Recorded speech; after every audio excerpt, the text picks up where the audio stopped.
Hi there! In this video we're going to be looking at the phonetic chart. I'm Colin Monroe and this is the English Language Club. At first it looks like a meaningless collection of symbols, but each symbol represents a different sound. In spoken form, most of the English language can be broken down into 44 separate sounds. The phonetic chart shows us how these sounds relate to each other. There are three sections to the chart: single vowels or monophthongs in green, diphthongs in red, and the consonants in blue. The first section is the single vowel sounds. These are sometimes called the monophthongs.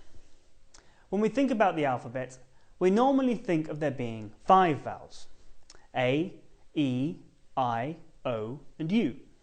However, there are many ways that these letters are pronounced, so the pronunciation is very inconsistent. This makes things very difficult when learning English, especially as in many other languages, the vowel sounds are pronounced more consistently with how they're spelled. On the top row, we have the sounds E, I, U, and oo. With all these sounds, the mouth is almost closed and the sound is made at the top of the mouth. That's why they're on the top row. On the second row, we have the sounds E, and O. Now the mouth is a little more open and it feels like the sounds come straight out through the middle of the mouth. That's why they're on the middle row. On the bottom row, we have the sounds A, Ah, and O. To make these sounds, our mouth should be almost wide open, and it feels like the sound is coming from the bottom of the mouth, and that's why they're on the bottom row. The columns are also important because they give us an idea of the position of our tongue. With the left column, the tongue is at the front. E, A.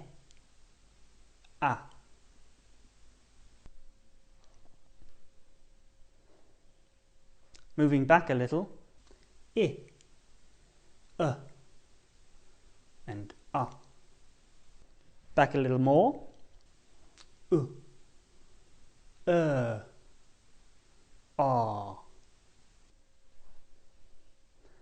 And now finally at the back, oo, O.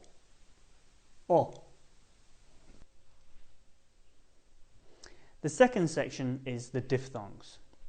On our chart, that's the section in red. Diphthongs are also vowel sounds, but they're a combination of 2 vowel sounds that appear together within the same syllable, producing a new, unique sound.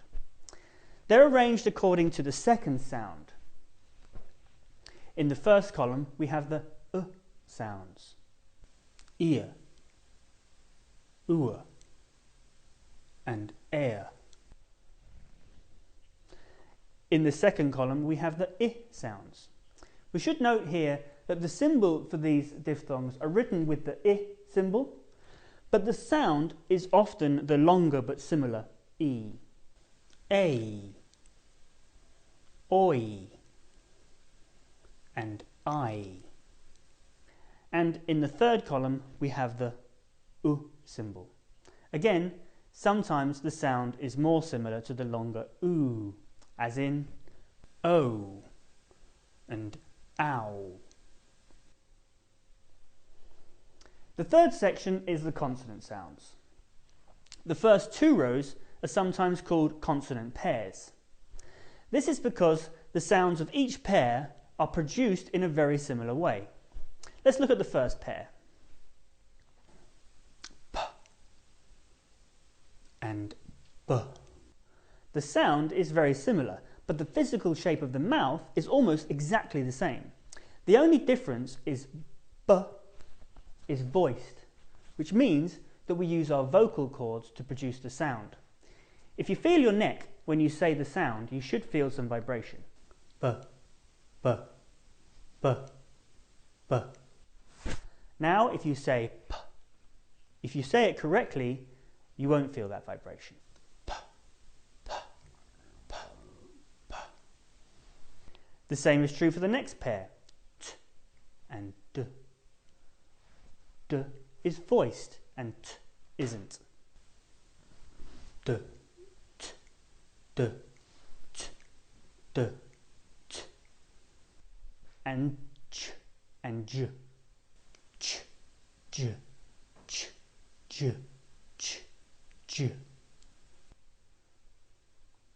K, G, K, G, K,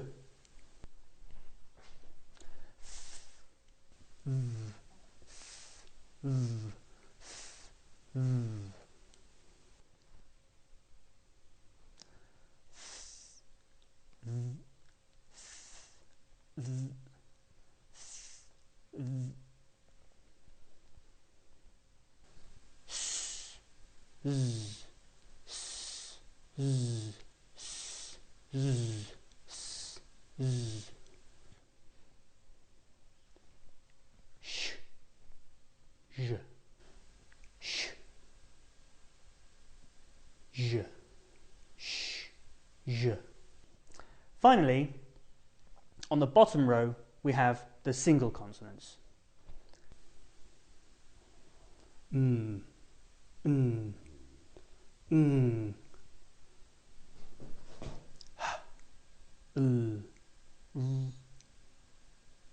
W, and Y.